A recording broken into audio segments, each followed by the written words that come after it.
എല്ലാവർക്കും നമസ്കാരം.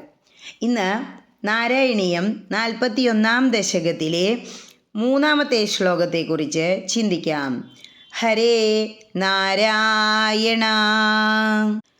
ത്വത്പീതപൂതസ്തനതച്ചരീരാത് സമുജ്ജലം നുച്ഛതരോഹി ധൂമ ശങ്കാമദാദാഗരവക്കിമേഷ Kim ചാന്തനോ ഗൗൽഗുലവോധവേതി.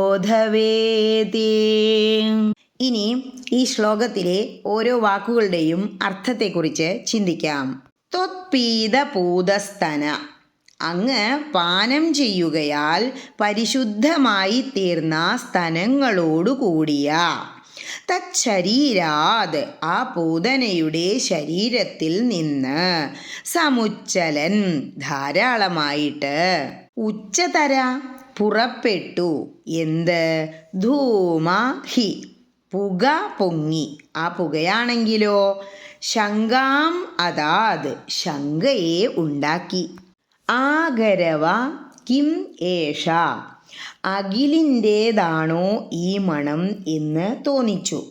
Kim ചാന്തന, ചന്ദനത്തിൻ്റേതാണോ എന്നും തോന്നിച്ചു. ഗൗൽഗുലവ അഥവാ ഇതി, അതും അല്ലേ ഇത് ഗുൽഗുലുവിൻ്റേതാണോ എന്നും തോന്നിപ്പിച്ചു. അതുകൊണ്ടാണ് ഇവിടെ ആ പൊങ്ങി വന്ന പുക ശങ്കയെ ഉണ്ടാക്കി എന്നു പറഞ്ഞത്. ഇനി ഈ അർത്ഥങ്ങളെല്ലാം മനസ്സിൽ വച്ചുകൊണ്ട് ആ ശ്ലോകം ഒന്നുകൂടി ചൊല്ലി നോക്കണം. എന്താ പറയണേ?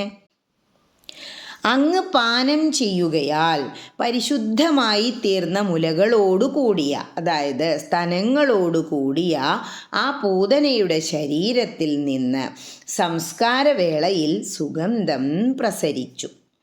ചന്ദനം, അകിൽ, ഗുൽഗുലു എന്നിവയേക്കാളും ആനന്ദകരമായ ആ സുഗന്ധം അവയിൽ ഏതിൻ്റേതാണ് എന്ന് വ്യവച്ഛേദിച്ചു കാണാൻ കഴിയാത്ത വിധത്തിലുള്ളതായിരുന്നു. ഹരേ കൃഷ്ണ.